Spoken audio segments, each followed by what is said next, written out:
ډیر ژر به د $1 ملیون په ارزښت د لغمان د کرکټ د معیاري لوبغالي د دوهمې برخې چارې پیل شي. دا څرګندونې د افغانستان د کرکټ بورډ مشر عاطف مشال نن لغمان ته د خپل سفر په ترڅ کې لغمان والي عبدالجبار نعیمي سره د خپل کار په دفتر کې په داسې حال کې وکړي چې د کورنۍ کرکټ مسؤل دولت احمدزي، د کرکټ د ملي ټیم یو شمېر لوبغاړي،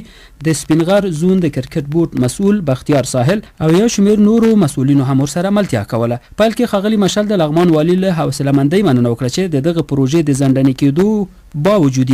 بیا هم د لغمان د ځوانانو په ځانګړي توګه د کرکټ د لوبغاړو لپاره د دې پروژې په منظوري او عملی تطبیق کې د کرکټ بورډ سره خاصه مرسته وکړه او لغماني لوبغاړي نا امیده پرې نه ښودل. د کرکټ بورډ مشر په خپلو خبرو کې لغمان والي ته زیری ورکړ د لغمان د کرکټ د معیاري لوبغاړي دوهمه پروژه چې د لیدونکو د ناستې ځایونه او د پویلین جوړول دي چې $1 ملیون لګښت پرې راځي. ډیر ژر به د ولایت مقام سره په همغږۍ د یوې پراخې غونډې په ترڅ کې کارونه پیل شي. لغمان والي عبدالجبار نعیمي په خپلو خبرو کې د کرکټ بورډ رهبرۍ او د ملي ټیم اتلانو ته د ښه راغلاست ویلو ترڅنګ په خپلو خبرو کې په نړیوالو معیارونو د جوړیدونکو کرکټ لوبغالي د دوهمې پروژې د منظوریدو له امله د افغانستان د مالیې له وزیر او د کرکټ بورډ له مشرتابه نه مننه وکړه چې د ځینو ستونزو باوجود بیا هم د لغمان ولایتي اداره او ځوانان ناهیلي نه کړل او دغه لوبغالي د لا معیاري کولو لپاره یو بل عملی قدم هم واخیست. ښاغلي نعیمي ویل چې د پروژو په ښه کیفیت تطبیق ورته